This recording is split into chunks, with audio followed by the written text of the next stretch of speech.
America Iran இடையே போடப்பட்ட தற்காலிக தாக்குதல் நிறுத்த ஒப்பந்தம், அதாவது சீஸ்ஃபயர், இன்னும் 2 நாட்கள்ல முடிய இருக்கு. இப்படிப்பட்ட சூழ்நிலையில ஈரானுடைய வர்த்தக கப்பல் ஒன்ன அமெரிக்காவுடைய கடற்படையினர் கைப்பற்றி இருக்காங்க. இதனால திரும்பவும் போர் மூலுமோ அப்படிங்கிற ஒரு அபாயம் எழுந்திருக்கு. அது மட்டும் இல்ல, ஈரானுக்குள்ளேயும் சில சலசலப்புகள் எழுந்திருக்கு. காரணம், ஈரானுடைய அரசியல் பிரிவுக்கும் ஈரானுடைய ராணுவ பிரிவுக்கும் இடையில ஒரு முரண்பாடு ஏற்பட்டிருக்கிறதாக தகவல் வெளியாகி இருக்கு. எதன் அடிப்படையில் இந்த தகவல் வருது அப்படிங்கிறத பத்தியும் தான் இந்த வீடியோல பார்க்க போறோம். இது டிகோட் பை வெங்கட். 26 வருட நம்பிக்கை, லட்சக்கணக்கான சந்தோஷ திருமணங்கள். கல்யாணம்னாலே தமிழ் மேட்ரிமோனி தான். அமெரிக்காவுக்கும் ஈரானுக்கும் இடையில கடந்த வாரம் பாகிஸ்தான்ல ஒரு பேச்சுவார்த்தை நடந்துச்சு. அந்த பேச்சுவார்த்தை தோல்வியில முடிஞ்சிச்சு. உடன்பாடு எட்டப்படலை அப்படிங்கிற காரணத்துக்காகவும், இன்னொரு பக்கம் இஸ்ரேல் லெபனான் மேல தாக்குதல் நடத்திக்கிட்டு இருக்காங்க அப்படிங்கிற காரணத்தை வைத்தும், நாங்க ஸ்ட்ரெய்ட் ஆஃப் ஹோர்முஸ் கடல் பகுதியை திறக்க மாட்டோம் அப்படின்னு ஈரான் தொடர்ந்து சொல்லிக்கிட்டே வந்தாங்க. நீங்க ஸ்ட்ரெய்ட் ஆஃப் ஹோர்முஸை திறக்கல அப்படின்னா நாங்க ஈரானுடைய துறைமுகத்துக்கு வந்து போய்கிட்டு இருக்கிற எல்லா கப்பல்களையும் முடக்குவோம் அப்படின்னு சொல்லி அமெரிக்காவும் முடக்க ஆரம்பிச்சாங்க. இதுக்கிடையில 4 நாட்களுக்கு முன்னாடி இஸ்ரேலுக்கும் லெபனானுக்கும் இடையில ஒரு தாக்குதல் நிறுத்த ஒப்பந்தம் வந்தது. 10 நாட்களுக்கு நாங்க தாக்குதல் நடத்த மாட்டோம் அப்படின்னு 2 தரப்புலையும் ஒப்பந்தம் போட்டுக்கிட்டாங்க.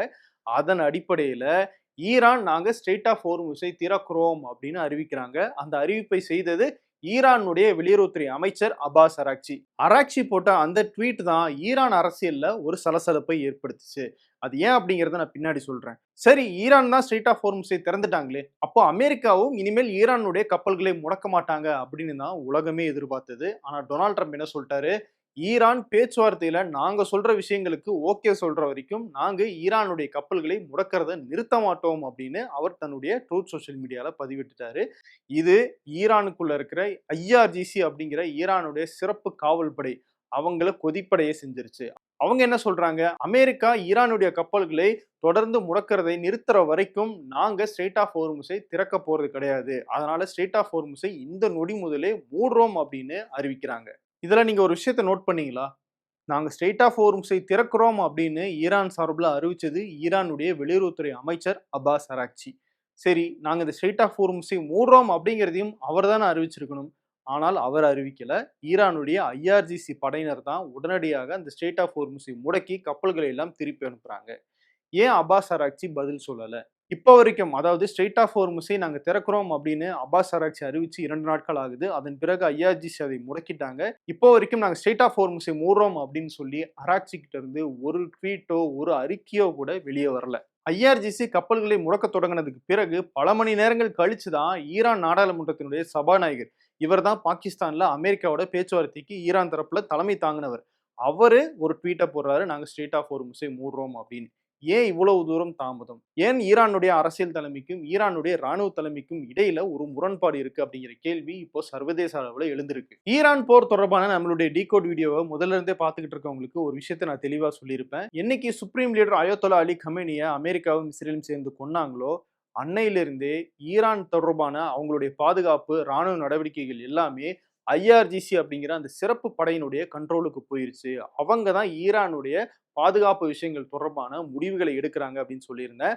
ஐஆர்ஜிசி சாதாரண ஒரு ராணுவ படை கிடையாது. அதையும் தாண்டி ஐஆர்ஜிசி எப்படி உருவாக்கப்பட்டுச்சு அப்படின்னா, ஈரான் அப்படிங்கிற ஒரு நாட்டை காப்பதற்காக, அதில் இருக்கிற இஸ்லாமிய அரசாங்கத்தை காப்பதற்காக உருவாக்கப்பட்ட ஒரு மெய்காவல் படை தான் இந்த ஐஆர்ஜிசி படை. சுப்ரீம் லீடர் அயத்தொல்லா அலி கமேனியை காப்பாத்துறதும் இந்த ஐஆர்ஜிசி படையினுடைய ரொம்ப முக்கியமான வேலை. அப்படிப்பட்ட ஒரு படை ஈரானுடைய அரசியல் தலைமை, அதாவது பிரசிடென்ட்டோ வெளியுறவுத்துறை அமைச்சரோ அல்லது அரசு அதிகாரிகளோ எந்த விதமான நடவடிக்கை எடுத்தாலும் அதை ஐஆர்ஜிசியினுடைய ஒப்புதலோட தான் அவங்க எடுப்பாங்க. இவ்வளவு ஏன், இப்போ ஈரானுடைய சுப்ரீம் லீடராக இருக்கிற முஜ்தபா கமேனியை தேர்வு செய்யறதுலயும் ஐஆர்ஜிசியினுடைய பங்கு தான் ரொம்ப அதிகம்னு சொல்றாங்க. இதுல இருந்து என்ன தெரியுது? சுப்ரீம் லீடராக இருந்த அயத்தொல்லா அலி கமேனியை கொல்றதன் மூலமாக ஈரானை இன்னும் கடுமையானவர்கள் கையில டொனால்ட் ட்ரம்ப் கொடுத்துட்டாரு அப்படிங்கிறது தான். இந்த முரண் ஏற்படுறதுக்கு 2 முக்கியமான காரணங்கள் இருக்கு. ஒன்னு, டொனால்ட் ட்ரம்ப் தன்னுடைய ட்ரூத் சோஷியல் மீடியாவில் எப்பெல்லாம் பேச்சுவார்த்தை சுமூகமாக போகுது, இந்த போர் முடிவுக்கு வந்துடும் அப்படின்னு நம்ம எதிர்பார்க்கிறோமோ அந்த நேரத்துல எல்லாம் இஷ்டத்துக்கு ஏதாவது பேசி விட்டுறாரு. அது இந்த ஐஆர்ஜிசி படையை கோபப்படுத்திடுது. 2வது விஷயம், ஈரான் இந்த போர்ல போர்க்களத்துல தங்களால தாக்கு பிடிக்க முடியும் அப்படிங்கிறத நிரூபிச்சு காட்டிட்டாங்க. ஸ்ட்ரெய்ட் ஆஃப் ஹோர்முஸும் இவங்க கையில இருக்கு. அப்படி இருக்கும்போது நம்ம கை தான் உயர்ந்திருக்கு, நம்ம எதுக்கு அமெரிக்காவோட சமரசத்துக்கு போகணும்? அதுவும் டொனால்ட் ட்ரம்ப் இப்படி இழிவாக நம்மளை பத்தி பேசுவாரு, அதையெல்லாம் நம்ம பொறுத்துக்கணுமா அப்படிங்கிற ஸ்டாண்ட்ல தான் ஐஆர்ஜிசி இந்த பேச்சுவார்த்தையை அணுகுறாங்க. அதுல தான் அரசியல் தலைமைக்கும் ஐஆர்ஜிசிக்கும் இடையில முரண்பாடு ஏற்படுது. ஆனா பொறுத்திருந்து பார்ப்போம். இப்போ வரைக்கும் அது ஒரு முரண்பாடாக தான் இருக்கு. அது மிகப்பெரிய பிரச்சனையாக அங்க வெடிச்சதாக தெரியல. விரைவில் அது சரி செய்யப்படவும் வாய்ப்பு இருக்கு. அது அடுத்தடுத்த நகர்வுகள் மூலமாக தான் நமக்கு தெரிய வரும். இதுக்கிடையில இந்த ஸ்ட்ரெய்ட் ஆஃப் ஹோர்முஸை நாங்க மூடுறோம்னு அறிவிச்சு ஐஆர்ஜிசியினுடைய கடற்படையினர் உடனடியாக அந்த பக்கமாக வந்த கப்பல்களை எல்லாம் திருப்பி அனுப்ப ஆரம்பிச்சாங்க. அந்த நேரத்துல இந்தியாவினுடைய கப்பல்கள் அந்த பக்கம் போயிருக்கு. அந்த கப்பல்களை நோக்கி ஈரானுடைய கடற்படையினர் கன் ஷாட்ஸ் ஃபயர் பண்ணதாகவும் தகவல் வெளியாச்சு. இதை இந்திய அரசாங்கமும் உறுதிப்படுத்தியிருக்காங்க. இந்தியா தரப்புல இருந்து ஈரானுடைய தூதரக அதிகாரிகள் கிட்ட இந்த பிரச்சனையை எழுப்பியிருக்காங்க. இது குறித்து நாங்க கவலை தெரிவிச்சிருக்கோம். இதை பத்தி உடனடியாக ஈரானுடைய அதிகாரிகள் நடவடிக்கை எடுக்கணும் அப்படிங்கிற வலியுறுத்தலையும் செஞ்சிருக்கோம் அப்படின்னு இந்திய வெளியுறவுத்துறை அமைச்சகம் சொல்லியிருக்காங்க. அந்த அட்டாக் தொடர்பாக ஒரு ஆடியோவும் லீக் ஆயிருக்கு. அதுல இந்திய கொடியேந்திய அந்த கப்பல்ல இருந்து கேப்டன் ஈரானுடைய அந்த கடற்படையோட தொடர்பு கொண்டு பேச முயற்சிக்கிறாரு. Sepa Navy. This is Motor Engustan Marhedal. You gave me clearance to go. My name second on your list. You gave me clearance to go. You are firing now. Let me turn back. எங்களுக்கு நீங்க அனுமதி கொடுத்தீங்க. உங்களுடைய பட்டியல்ல எங்களுடைய கப்பலினுடைய பேர் 2வது இடத்துல இருக்கு. அதனால தான் நாங்க ஸ்ட்ரெய்ட் ஆஃப் ஹோர்முஸ் வழியாக கடந்து போறதுக்கு வந்தோம். ஆனா இப்ப நீங்க எங்க மேல ஃபயர் பண்றீங்க. நான் திரும்பி போறேன். ஃபயர் பண்ணாதீங்க அப்படின்னு சொல்லி அவரு அதுல பேசுறாரு. இதுக்கிடையில அமெரிக்கா இன்னொரு சம்பவத்தையும் பண்ணியிருக்காங்க. ஈரானுடைய துறைமுகத்துல இருந்து கிளம்புன ஈரானுடைய கொடியை ஏந்திய டோஸ்கா அப்படிங்கிற ஒரு கப்பலை, வர்த்தக கப்பல், அந்த கப்பலை அமெரிக்காவினுடைய கடற்படையினர் கைப்பற்றி இருக்காங்க. எங்களுடைய எச்சரிக்கையை மீறி அந்த கப்பல் கடந்து போக முயற்சி பண்ணதுனால நாங்க அந்த கப்பலை கைப்பற்றி இருக்கோம் அப்படின்னு அமெரிக்கா சொல்லியிருக்காங்க. டொனால்ட் ட்ரம்ப் தன்னுடைய ட்ரூத் சோஷியல் மீடியாவிலேயே இதை அறிவிச்சிருக்காரு. ஈரானுடைய கப்பலை அமெரிக்கா கைப்பற்றியதற்கு சீனா கண்டனம் தெரிவிச்சிருக்காங்க. எந்த விதமான கப்பல் போக்குவரத்தும் பாதிக்கப்படக்கூடாது அப்படிங்கிறத அவங்க வலியுறுத்தியிருக்காங்க. உடனடியாக பேச்சுவார்த்தைக்கு வாங்க அப்படிங்கிறதையும் திரும்பவும் ஸ்ட்ராங்காக சொல்லியிருக்காங்க. இன்னொரு பக்கம் தங்களுடைய கப்பலை கைப்பற்றிட்டாங்க அப்படிங்கிற அடிப்படையில ஈரான் தரப்புல இருந்து அமெரிக்காவுடைய போர்க்கப்பல்களை நோக்கி தாக்குதல் நடத்தப்பட்டதாக தகவல் வருது. அதுல என்ன சேதம் ஏற்பட்டுச்சு அப்படிங்கிறத பத்தின உறுதியான தகவல் இது வரைக்கும் நமக்கு கிடைக்கல. அது உறுதி செய்யப்பட்டதுக்கு பிறகு அடுத்த வீடியோல நம்ம அதை என்ன அப்படிங்கிறத பதிவு பண்ணலாம்.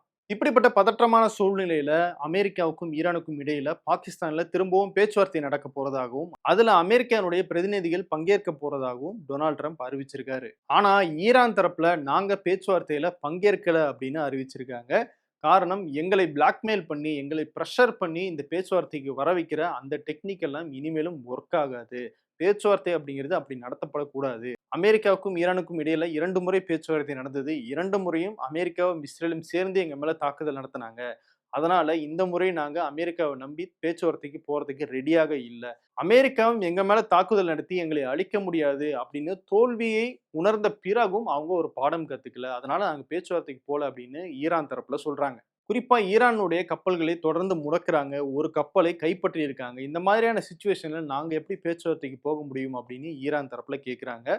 முதல் கட்டமாக பாகிஸ்தான் நடந்த பேச்சுவார்த்தையிலையும் ஈரான் போவாங்களா மாட்டாங்களா அப்படிங்கிறது கடைசி நிமிஷம் வரைக்கும் தெரியாம இருந்துச்சு. காரணம், அப்போ லெபனான் மேல இஸ்ரேல் தீவிரமான தாக்குதல் நடத்திட்டு இருந்தாங்க. அதை நிறுத்த சொல்லி ஈரான் வலியுறுத்திட்டு இருந்தாங்க. கடைசி நேரத்துல தான் அவங்க பேச்சுவார்த்தைக்கு கிளம்பி போனாங்க. ஸோ இந்த முறையும் அந்த மாதிரி எதுவும் நடக்க வாய்ப்பு இருக்கா அப்படிங்கிறத நம்ம பொறுத்திருந்து தான் பார்க்கணும். ஆனா டொனால்ட் ட்ரம்ப் திரும்பவும் ஒரு மிரட்டலை ஈரானுக்கு விடுத்திருக்காரு. நாங்க ஈரானுக்கு ஒரு ரீசனபிளான நல்ல ஆஃபரை கொடுத்துருக்கோம். இதை ஏத்துக்கிட்டு அவங்க பேச்சுவார்த்தையில ஒத்துக்கிட்டாங்க அப்படின்னா நல்லது. அப்படி இல்லை அப்படின்னா திரும்பவும் நான் ஏற்கனவே சொன்ன மாதிரி ஈரானுடைய பவர் பிளான்ஸ், ஈரானுடைய பாலங்களை எல்லாம் தகர்க்க வேண்டி இருக்கும் அப்படின்னு திரும்பவும் ஒரு மிரட்டலை பதிவு பண்ணியிருக்காரு டொனால்ட் ட்ரம்ப். இப்படிப்பட்ட பதற்றமான சூழ்நிலையில ஹவுதிகள் ஈரானுக்கு ஆதரவாக குரல் கொடுத்திருக்காங்க. ஏமன்ல இருக்கிற ஒரு பகுதியை ஹவுதிகள் கண்ட்ரோல் பண்றாங்க. குறிப்பா செங்கடல் பகுதியை ஒட்டிய பகுதி தான் ஹவுதிகளுடைய கண்ட்ரோல்ல இருக்கு. இந்த செங்கடல் பகுதியில பாபல் மண்டப் ஸ்ட்ரெய்ட் அப்படின்னு ஒரு குறுகிய பகுதி இருக்கு. எப்படி பெர்ஷியன் கல்ஃப்ல ஸ்ட்ரெய்ட் ஆஃப் ஹோர்முஸோ அதே மாதிரி செங்கடல் பகுதியில இந்த பாபல் மண்டப் ஸ்ட்ரெய்ட்.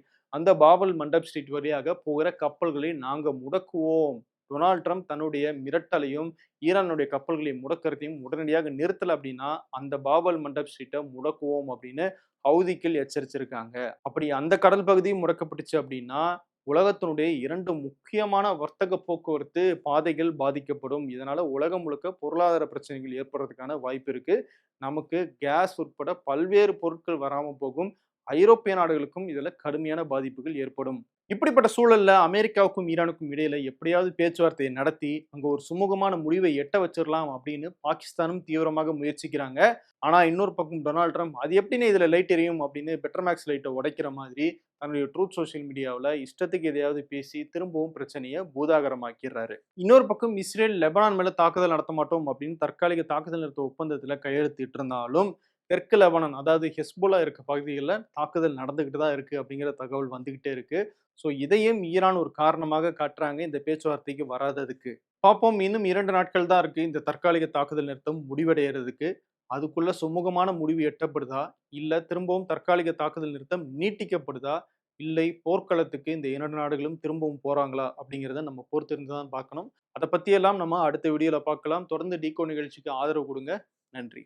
26 வருட நம்பிக்கை, லட்சக்கணக்கான சந்தோஷ திருமணங்கள். கல்யாணம்னாலே தமிழ் மேட்ரிமோனி தான்.